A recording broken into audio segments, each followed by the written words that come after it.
Hello friends. Lecture 5 Simple Compound Complex. আজকে আলোচনা করব রিলেটিভ প্রনাউন নিয়ে, যেমন who, whom, whose, what, which, when, where, why, how, that. প্রথমে জেনে নেব who এর গঠন কয়টি। who এর গঠন ইংলিশ ল্যাঙ্গুয়েজে সাধারণত 12 ধরনের বাক্য পাওয়া যায়, যেমন the boy who is rich can do many things in life. The students who are lazy cannot do better result. The boy who is playing football is my friend. I like a boy who was honest.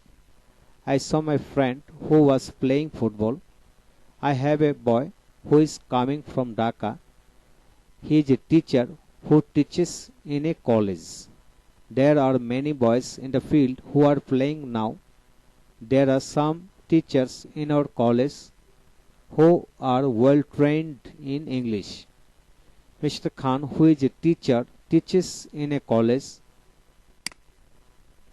11. Subject বা object plus who, amager, wager plus noun phrase এরূপ জাতীয় বাক্য। 12. It is I who have done the work. এখন আসা যাক বিস্তারিত আলোচনা। তো এখানে আমি জানিয়ে রাখি, ইংরেজি গ্রামারে হু এর গঠনগত যত ধরনের বাক্য আছে সকল ধরনের বাক্য এখানে লেখা হলো। এগুলো এখন ওয়ান বাই ওয়ান আলোচনা করব। যেমন the boy who is rich, এরূপ অ্যাডজেক্টিভ যুক্ত বাক্য থাকলে প্যাটার্নটি হবে সিম্পলে a an adjective plus noun এই গঠনে করতে হবে। যেমন a rich boy can do many things in life, অর্থাৎ যে ছেলেটি ধনী সে জীবনে অনেক কিছু করতে পারে। সিম্পল হবে একজন ধনী ছেলে জীবনে অনেক কিছু করতে পারে। কম্পাউন্ড হবে the boy is rich and so he can do many things in life, ছেলেটি ধনী এবং তাই সে জীবনে অনেক কিছু করতে পারবে। Number 2, the students who are lazy. That means adjective যুক্ত বাক্য, সাবজেক্ট যখন প্লুরাল হবে তাহলে প্যাটার্নটি হবে দ্য, ডি প্লাস অ্যাডজেক্টিভ, নাউনটি প্লুরাল ফর্ম হবে ভার্ব প্লাস সাবজেক্ট, এরূপ প্যাটার্নের হবে। যেমন the lazy students can not do better result. এখানে বলে রাখি, সাবজেক্ট সিঙ্গুলার হলে এ বা এন দিয়ে করতে হবে, সাবজেক্ট প্লুরাল হলে ডি দিয়ে করতে হবে। Number 3, the boy who is playing football. That means মূল ভার্বযুক্ত বাক্য হলে সিম্পল হবে the boy playing football is my friend. এরূপ প্যাটার্নে যত বাক্য আছে সকল বাক্যকে এরূপ গঠনে করতে হবে। Number 4, I like a boy who was honest, অর্থাৎ হু যখন দুই বাক্যের মাঝখানে বসবে এবং অ্যাডজেক্টিভ যুক্ত হয় তাহলে সিম্পল হবে আই লাইক অ্যান অনেস্ট বয়।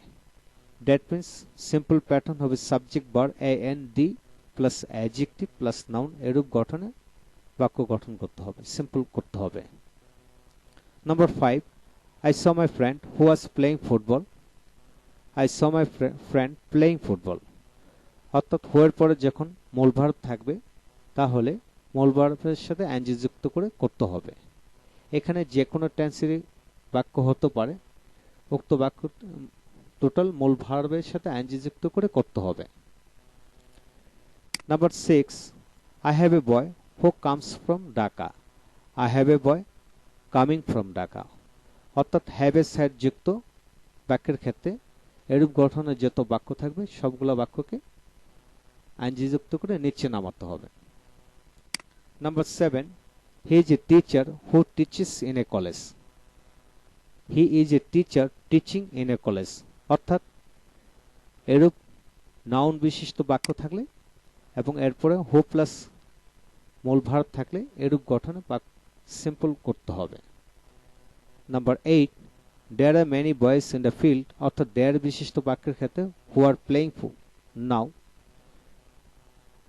মাঠে অনেক ছেলে আছে যারা এখন খেলতেছে, এরূপ প্যাটার্নে বাক্যকে সিম্পল করতে there are many boys in the field playing now, এরূপ প্যাটার্নে সিম্পল করতে হবে। Number 9, there are some teachers in our college who are well trained in English. That means ভার্বের past partial form এরূপ বিশিষ্ট বাক্য ক্ষেত্রে সিম্পল হবে there are some well trained teachers in English in our college. এরূপ প্যাটার্নে simple করতে হবে। Number 10, Mr. Khan, who is an English teacher, teaches us English. এরূপ প্যাটার্নে বাক্যকে Mr. Khan, an English teacher, teaches us English. এরূপ গঠনের যত বাক্য থাকবে সকল বাক্যকে এরূপ গঠনে সিম্পল তৈরি করতে হবে। Number 11, we invited Mr. Khan, who is a famous teacher. We invited Mr. Khan, a famous teacher.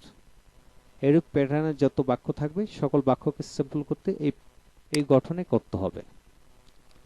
It is I who have done the work. আমি কাজটি করেছি। সিম্পল হবে it is I equal to I have done the work. আমি কাজটি করেছি। এরূপ ক্ষেত্রে compound বাক্য হবে না।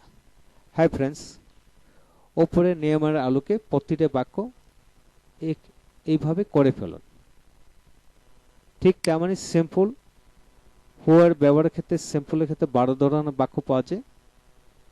ওপরে বাক্যগুলো পারলে নিচের বাক্যগুলো আমরা আপনা আপনা থেকে পেরে যাব। এখানে একইভাবে প্যাটার্ন দেওয়া হলে এই প্যাটার্ন আলোকে বাকি সকল বাক্যগুলি করে ফেলুন। এখন আসা যাক পরবর্তী লেকচারে হুইচ এর গঠন 12 ধরনের হয় সেটা নিয়ে আলোচনা করব।